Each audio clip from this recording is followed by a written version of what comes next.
Hello, everyone. Welcome to Constellation Conversations with Rowland Smith and myself, Nicola Dunn. So, Robert, we decided before we started recording that we might talk about the middle phase in constellations, because this is the dare I say it, the sag in the mattress sometimes, isn't it, for people who are starting out. So, do start us off. Thanks, Nicola. Yes, and good to see you again.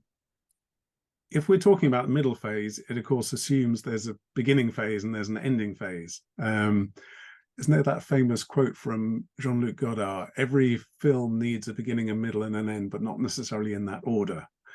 And maybe there's a bit of that sometimes too that applies in a constellation, because sometimes it's very apparent very early on, what's going on, and then you're sort of working backwards to the beginning in a way. But just to be a bit more conventional about it, we think of the beginning of a constellation as the setting up of representatives based on a conversation that we will have had with the seeker or issue holder. So that's phase one. It's broadly speaking diagnostic. We're finding out what's going on beneath the surface. The final phase, and we spoke in a previous conversation about last images, is conventionally at least around discovering a resolution, although in my view a resolution isn't quite enough. We also want then some sort of call to action. And so then we have this saggy bit of the mattress in the middle, which I'm going to re-describe in a bit in terms of theory U, Otto Scharmer's work. But that's the bit we're talking about. And I think in that phase, things are often unclear, a bit sticky, uncertain.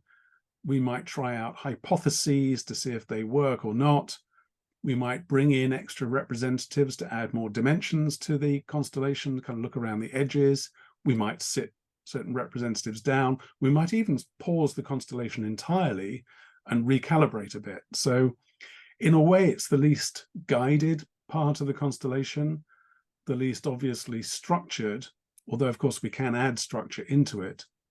But I'll say right at the beginning that I think in a way it's the unstructuredness, that apparent lostness, which is often the most fertile territory, because it's more about letting things emerge rather than imposing a kind of order in the first place. So that's my opening salvo, Nicola. Wonderful, really wonderful, actually. I just want to build on your metaphor about that the beginning, middle, and end don't actually have to occur in that sequence, but I would also say they don't have to be of equal lengths or shapes. So sometimes you need longer in the first phase. And for me, that, building on your diagnostic theme, it would be about resonance. It's about, as we've spoken before, it's about, am I in good alignment with the client? Do we have a therapeutic alliance to some degree in order to proceed? Is there the sense of a possible next step to move in? First of all, do I have are the resources present? It's a sort of interesting thing. I feel capable of making, next steps into the middle phase, but is the client going to accompany me? Because otherwise it's a bit, there's no point moving into that phase of a constellation, in a sense, if the client is not coming to. So anyone can do in the first phase, anyone can do the setup. That's quite relatively straightforward. And as you say, there is a process to that. So in the first phase, it's relatively straightforward to establish the elements and have them, if you're doing it in a workshop format, to have some kind of readout from those representatives. And then the sort of a space appears, almost like it's a sort of expanding desert. And the question for the constellator is what they're going to do with that space. And I think when people are starting out, one of the first things they might do is to throw up as many additional elements as possible. And they might add some extra ancestors or concepts, and then they still feel that nothing's happening. So then they decide, well, I may as well put more people up. So suddenly the whole space is crowded with elements. And of course, the more elements you put up, the more you need to attend to. Yeah. So I don't know if you've seen something similar when you've seen other people working as well when they're practicing. Yeah, no, very much so. And certainly, when we've worked together training students, you do see that where the student, it's almost like opening further windows on your computer. You've got so many open at some point that you just don't quite know where to go. And it is understandable, because I think that speaks to a lack of confidence often on the beginner constellator's part. And I think part of the art of improving as a constellator is actually refusing some of those choices and sticking with the focus. And I do think it's a good idea as a guide through the middle phase to recall, what the focus or the question is that we're trying to get at. Because the beauty and the difficulty of working with the field is that it produces information, but it never stops producing information. So it's extremely generous. And in a way, you can ask too much of it, because then, as you say, you'll have so many elements that need to be attended to. So I think there is something about being able to cut a tangent across some of these options, which I think is critical, and partly a matter of experience, partly a matter of confidence, and all of those things. But I want to go back to something else you said, which really fascinated me, about bringing the client with you during that middle phase. Because as a constellator, you, in a way, you have kind of three audiences that you're keeping alive during that middle phase. You've got the representatives in the room, you've got the people sitting around the circle, and you've got the client as well. And all three actually need to be attended to in quite different ways. So you are juggling or spinning, different plates at the same time. And it is, without wanting to scare people off, it can be quite demanding to keep all three in view all of the time. At the same time, it can be very helpful, because you will get information still from outside the representative group, from the circle, people reacting one way or the other, or being affected by what's going on in the constellation. And similarly from the issue holder themselves, giving information usually just facially rather than verbally. But again, these are elements that need to be brought in. And I think in the middle phase of a constellation, in a way, that's when the demand on the constellator is greatest, in terms of managing those three audiences at the same time. So that, yeah, there's a lot going on there. You've actually raised a really great point, which is true. So those are the spinning plates. Those are the elements. They're resources, and yet they also need to be attended to. So in that first phase, when you have the maybe the more immediate elements set up, what will be coming through the subtle movements, the facial expressions, and the bodies of the representatives is the degree to which they are free and the degree to which they're captured. And so there is information within the representatives, which is gold. And if one can attend to that first before adding increased elements, one is at least following a thread. So I think if we were stressing anything, and I only stress sort of mistakes and errors that I've made myself many, many times, is that for a new constellator to just take a little bit of time in that phase. Time is your friend. To be able to bear not knowing, to be able to bear that, someone may be shuffling on the side in the holding circle, someone else, even though you've asked people to be respectful, may open a bag of crisps, there may be all sorts of things happening. And just to wait to see what emerges. Because there's something about being in resonance and allowing the field to work through the elements that you have, so that when you choose to add additional representatives, it's very thoughtful, that you've got ground under your feet, exactly as you described. It's like crossing a suspension bridge, that you feel either a rail or a rope that actually is a continual thread for you. The ground may be a little bit uncertain, but you do have a sense of being connected to something, which is the intention of the client. This is the whole point of doing the constellation. And that even though certain representatives may be struggling, you are following the thread of intention from the client. Yeah. Let me then add in a couple of things here. One is this notion of theory U, which provides a bit of a theoretical framework for this phase. And the other is this phrase, which you and I know, the notion of the movement of the soul, and whether that can happen in the middle phase. Theory U is made famous, perhaps invented, by a man called Otto Scharmer. And what it says is that typically when we try and solve an issue, we go from problem to solution along a straight line from A to B. And the problem with that is that we end up sometimes with a rather poor solution to the problem. Theory U says that actually we need to let the mattress sag between A and B, because it's in the saggy bit, in the theory U bit, at the bottom of the U bend, that we find the material which is probably going to be the most helpful to us. So it's an exercise in patience, in being lost, and being open to what might emerge. And it takes quite a bit of holding your nerve in order to occupy that space, and in fact just allow this constellation in that middle phase sometimes to fall completely silent for a minute or two and not try and fill it with anything.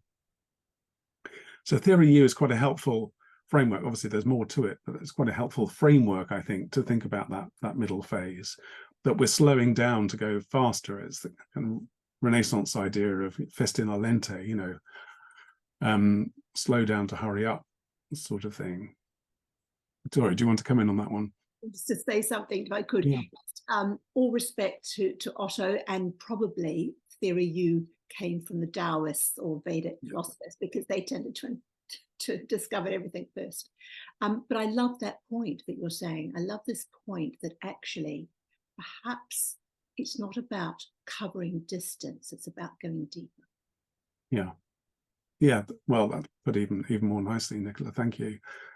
And I think in that phase, perhaps that is the space where we might observe the quote-unquote movement of the soul. And it might be worth us just stopping on this for a second, because I think that gets a bit misunderstood. So, for example, in the middle of a constellation, I think it's a perfectly legitimate move for a constellator to give license to people in the constellation to move wherever they wish. It's a sort of carte blanche. If you'd like to move, make a move.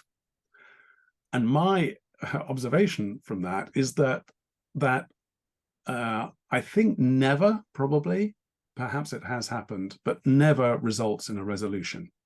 You ask people to move, the whole lot, all the moving parts move, everybody busybodies around a bit, they settle somewhere, and then I say, well, who's that better for? Who's that worse for?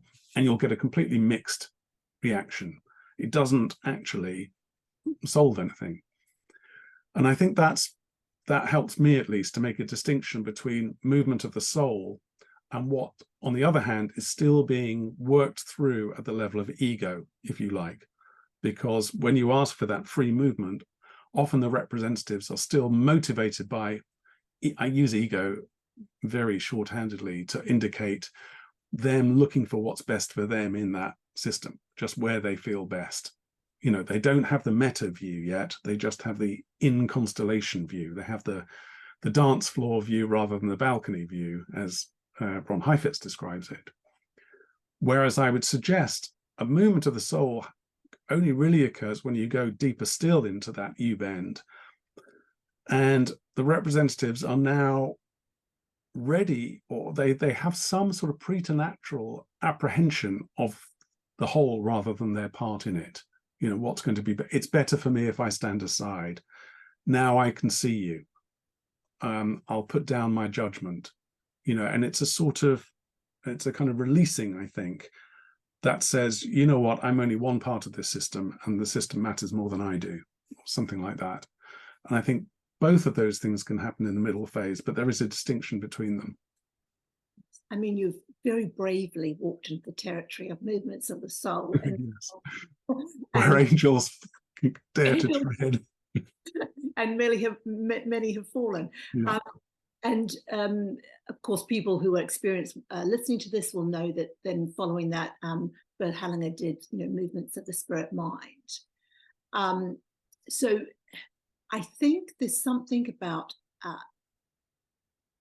that I can just say, having, been in Bert's presence and watched him constellate, that let's say, his movements of the soul or movements of the spirit mind, he's very much engaged with it. He's engaged and at the same time has let it go completely. So it's not a sort of, as we might, if I'm going to parody it, it's not a random movement of people jostling, as you put so eloquently, on a dance floor. There is something happening, and I think it's a whole series and sequence of movements that happen. If one is going to go down that line of holding the space and not being interventionist, which we probably a little bit more interventionist in our styles, then there's a lot happening over time, but you have to be able to wait over time. And people do. So, and at the same time, the constellation is for the seeker or issue holder. So I think there's always that sense of, is this, is the seeker or issue, are they engaged in it, or are they looking at the floor, or what's happening? Because they're either able to see things happen or feel them or experience them, and that's what's important. So I think, we've got these movements that will happen, and then we will get more information, and then we will perhaps decide, we may have a sense, mightn't we, where somehow the orders are not in alignment. These are the orders of love, as proposed by Bert Hellinger. And we, it's likely that you and I would have a sense that there'd be several orders that are out of balance in the system, maybe many more. But we'll have a sense of what is the weightiest. If I attend to this one now, what will give the greatest potential freedom to our, seeker or issue holder? You got me thinking there about the notion of being interventive or interventionist, which is perhaps a separate question, although obviously it follows along from the idea of movements of the soul. But I want to just insert as a kind of footnote here that although I think it is helpful to think of constellators as more or less interventionist, on the spectrum, and maybe we both are a bit more interventionist, I'm not sure. I do want to remind people, I suppose, that you can't bully your representatives into feeling things they don't feel. I mean, we might give them a sentence to say or tell them to stand there, but in both cases, if they don't like it, it'll be pretty apparent, and there's no actual intervention that can shift the forces of the field in that respect. The strongest field, the strongest force in the room is really the trueness of the representation, really, and that no matter how you might try to buckle that as a constellator in order to fit it into a kind of your own pre-made concept, it just doesn't work, and everybody knows if you're trying to do that. So I just wanted to insert that, probably a point I've made before, but I feel it quite strongly, because particularly when I do organizational constellations with new clients, those people who don't like it will often say to me, oh, you're just manipulating it. And I sort of want to say to them, oh, you try bloody well getting them to say what you want them to say. It ain't gonna fly. So yeah, you and I as constellators can manipulate all sorts of things in terms of what we bring in, don't bring in, questions we ask, and so on. But there is a force greater than us in that room. Very much so, I would say. I love that description. And almost as if we would bully. When one exerts pressure upon an issue holder or seeker, what you tend to get is resistance. Yeah. Resistance equal to the force or greater. So you've actually gone backwards rather than gone forward, if that was your intention. So I agree with you. It's about alliance, and it's about, I think the most, and this would be an interesting topic for another time, I probably encounter it most when we might be dealing with either a family situation or even a partnership that hasn't had children or whatever, or dogs, where there's a sense that, there's been pain in the ending of the relationship. And when one is using sentences that might, address a sort of a greater trajectory in that relationship, that's probably often where you get the most resistance, because people are, their hearts have been so hurt. So that's probably a whole other, a different subject. But I was just going to say this: it's working with the client, with the part of them that has come to the constellation, hopeful for something different. And I think it probably is the middle phase in which firstly, the constellator might panic and try to force things a bit, and potentially, exactly as you say, where resistance might be greatest. The other thing I've noticed, I'm sure you have, is it happens a fair amount, not always, it happens a fair amount, that there will be a middle phase, which I call the sort of Prospero phase of a constellation, where it feels like everybody is sort of entranced.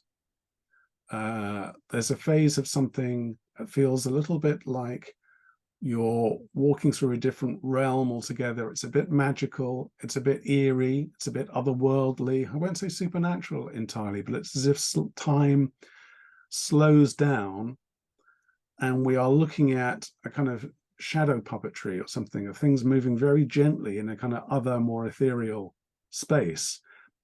I mean, there are all sorts of ways in which constellations isn't and shouldn't be likened to theatre, in my view. But there can be a sort of very strange and odd, almost theatrical, mesmerizing quality to some of those middle phases that I think it's worth speaking about, or at least I've certainly observed, and sure you have. And I wonder if that's partly because that's when the resistance actually also begins to melt most, because there is resistance at the beginning in all sorts of ways. People in the circle, the issue holder, even the constellator themselves, actually, trying to resist information they're less confident about handling, for example. But I think that middle phase is a kind of melting, actually, when you're into it and people are beginning to go with the flow a little. And that seems to me often the most even if intractable, sometimes the most kind of beautiful experience happens then. I mean, we like the resolution. Obviously, we like the but we like the resolution a bit like we like the end of a play. It's like, things have been tied up a bit, and it's satisfying aesthetically and maybe logically. But that middle phase often has this kind of uncanny quality that I think is quite enthralling. I love that, because you've helped me sort of become clear about something. So I would say the middle phase also has a beginning, a middle, and a final phase within it. And the phase that you're talking about is this sort of peak of the middle phase and moving towards the last third of the middle phase. And I would call that the enchanted forest. So there's a sense where everything, the atmosphere changes, the pace, there's some sort of fluid connection among all the elements, that somehow the disparateness and the sharper edges have softened. And there's a sense that they're all part of a greater whole. And it's often in that phase, I don't know if it's a very touching moment, when there is a sense that everyone is turning towards the well-being of the issue holder or seeker's representative. Somehow they're able to drop their own pain and disappointments and suffering and actually turn the resources that they have, whatever generation they are, towards the flourishing of the issue holder and seeker. It's a very, very beautiful moment. It is beautiful. And it makes me think of I would say something like this, wouldn't I? But the kind of metaphysics, if you like, of constellations, or rather of the field, which I would stake a claim as for saying it is fundamentally benign. Whatever the field is, it is the origin, the source of information and so on. But it's not just that. It's also a nudge from, the universe towards healing, towards self-correction, towards reparation, towards something good rather than bad. That's the quality of it seems to be on a bias. There's an axis we're working on, and it's not entirely neutral. I mean, the field is neutral at one level insofar as it's not interfering with what's coughed up from it, furballs and all sorts of other strange material.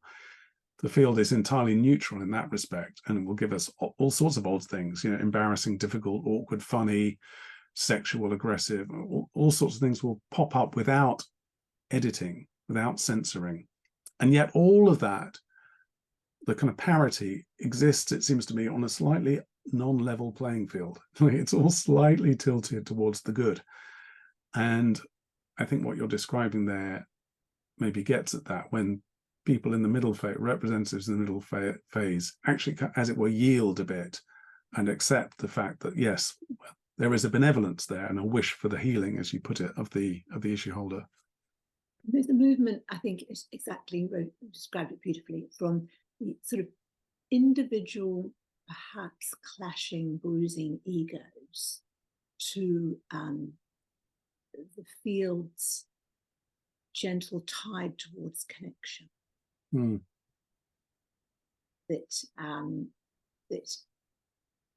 That connection and flow and resourcing of the current and future generations is what is most important. It's the idea of, I think, life moving through. That we have these bodies for a time, and life moves through us, and then it's the end of our time. But seeing other, whether it's nieces and nephews or whoever it is, progressing in their lives, seeing that life flow through them as your own life is receding or has receded, if you're an ancestor, is actually very heartening. That's lovely. It reminds me, I think I remember this right, I hope I have, a letter by Rilke describing visiting Rodin's sculptures. And I think he describes them in similar terms, this sense of life moving through them. It's just, and the sculpture's just sort of capturing moments, through this passage, as it were. I'm not sure we should go further than that. It seems like that's such a nice way to kind of bring things to a conclusion with this idea of moving through. I think we need to bring an end to our conversation about the middle, more or less now, unless you'd like to add anything further at this point, Nicola. Well, I'm someone who normally avoids the sag in the middle of a mattress, but now I feel it's being actually rather beautifully plumped up.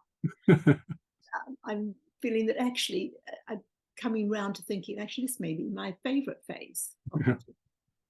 So well done. Well done. Thank you, Nicola. So if you're following us on YouTube, please be sure to like us and subscribe to us. Nicola has a website. You can find out about her work and her workshops and so on. That's Nicola Dunn, Constellations.com, and I'm at robertrowlandsmith.com. So thank you, Nicola. And we'll see you again soon.